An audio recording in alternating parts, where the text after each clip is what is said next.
kung magiging maayos ang lahat. Ang 2023 ay maalala bilang isang taon na kung saan ang mga bigating mga laban ay mangyayari sa sports ng boxing, kung saan ang isang mahusay at tanyag na mga boksingero ay magsasalpukan, tulad na lang sa bakbakang Gervonta Davis kontra yan kay Ryan Garcia, Tyson Fury kontra kay Alexander Usyk, Errol Spence Jr. kontra yan kay Terence Crawford. Bagamat mukhang bukas at sarado ang pinto para matuloy ito, at idagdag pa natin ang bakbakang Vasyl Lomachenko at David Haney, Canelo Alvarez at kontra yan kay Dmitry Bivol para sa kanilang rematch. Ang mga ito ay lubos na inaabangan ng mga laban na maaaring may isa katuparan ngayong taon. At ngayon naman ay lumabas na ang balita na si Naoya Inoue ay makikipag-showdown kontra yan sa kampiyon sa Super Bantamweight Division na si Stephen Fulton. Ang mga laban na paparating ay mas lalong kapana-panabi para sa mga boxing fans. Bagamat ang kampiyon pa mismo na si Stephen Fulton ang magbibitbit ng kanyang mga titulo sa baluarte ni Inoue sa Japan. Pero itong si Fulton ay hindi takot para hantingin ang matagal na nagwawalang halimaw na si Inoue. Kaya naman, para hindi mapahiya ang kampiyon na dadayo, talagang puspusa na ang paghahanda ni Fulton sa gym kung saan siya nag-iinsayo ngayon at nagpapakita na siya kung gaano nga ba siya kabilis at paano niya hinahasa ang kanyang mga kombinasyon na mga suntok at mga counter na kanyang magagamit sa panahong makakasagupan na niya itong si Inoue sa ibabaw ng lona. Mga kakwento, maiintindihan din natin na itong si Fulton ay nagsisimula ng humataw sa gym ngayon, lalong-lalo na ito ang unang laban ni Fulton sa labas ng Amerika sa loob yan ng 8 taon niya na karera niya sa boxing. Kaya naman mga kakwento, ating panoorin ang paghahanda ni Fulton sa laban ngayon nila ni Inoue, at higit sa lahat ay ating balikan ang mga videos kung paano naghahanda si Fulton kung may laban siya. Kaya tara, ating panoorin na.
Samantala, Eumir Marshall is back. Ang 2021 middleweight Olympic bronze medalist ay nakatakdang magbabalik sa ibabaw ng lona ngayong February 11, Sabado sa Amerika, at February 12 naman, Linggo sa Pilipinas, at siya ay isa sa mga undercards sa laban nila ni Ray Vargas kontra kay O'Shaquie Foster para sa WBO World Junior Lightweight Title Battle nagkaganapin sa San Antonio Alamodome. Sa ngayon mga kakwento, ang makakalaban ni Marshall ay hindi pa pinangalanan.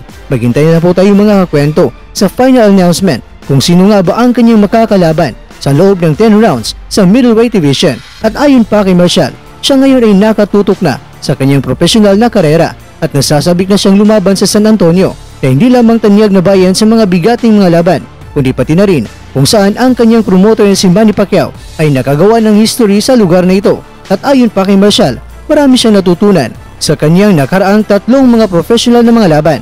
Nagkaroon siya ng isang napaka-produktibong kampo ng pagsasanay at hindi siya makapaghintay na ipakita ang kanyang natutunan ngayong February 11. May tatlong layunin si Marshall kung bakit nagpupursige siya sa kanyang karera ngayon.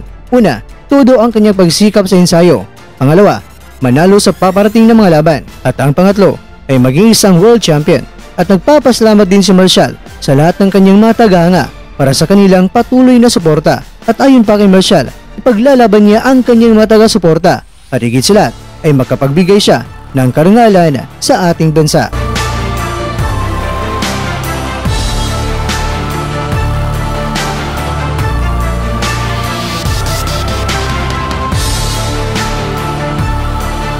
Samantala, ito naman ang napakasimpleng mga katagang mababasa natin sa post sa social media ng ating pinakaunang boxing world champion sa taong 2023.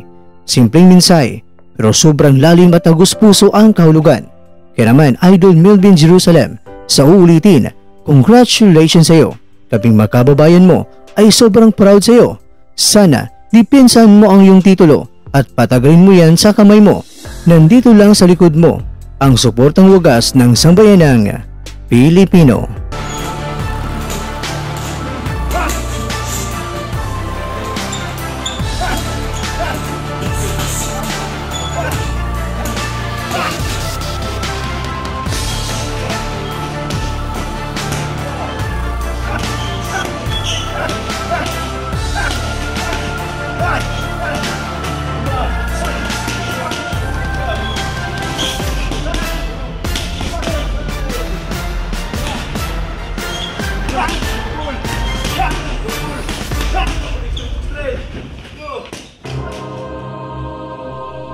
Mga kakwento, labanan ng mga walang talo at puro mga kampiyon. Singa mga kakwento, kayo naman ang magkwento dyan kung sino para sa inyo ang mananalo sa kanila, ang Cool Boy Step ba o si Monster na Sinauya. Abot kaya ito ng desisyon ng laban o may magsasabing good night everyone. Good luck sa ating mga mandirigmang mga Pilipino. Sana mga idol ay magtagumpay kayo sa inyong mga mitiin. Narito lang kami na handang isama kayo sa aming mga panalangin.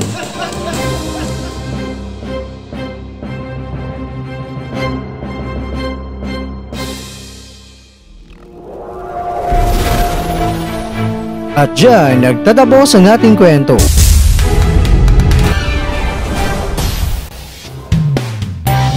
Maraming salamat mga kakwento sa inyong panunood. Pero baka naman mga kakwento ay nagustuhan niyo ang kwento natin ngayon.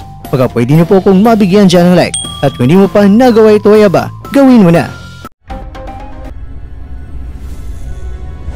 Please subscribe to Kwentong Di Pa Na Kwento. Alright, like, share, and subscribe. Mga kakwento, baka may bakanting oras ka pa dyan. Baka pwede niyo pong mai-follow ang Facebook page ko.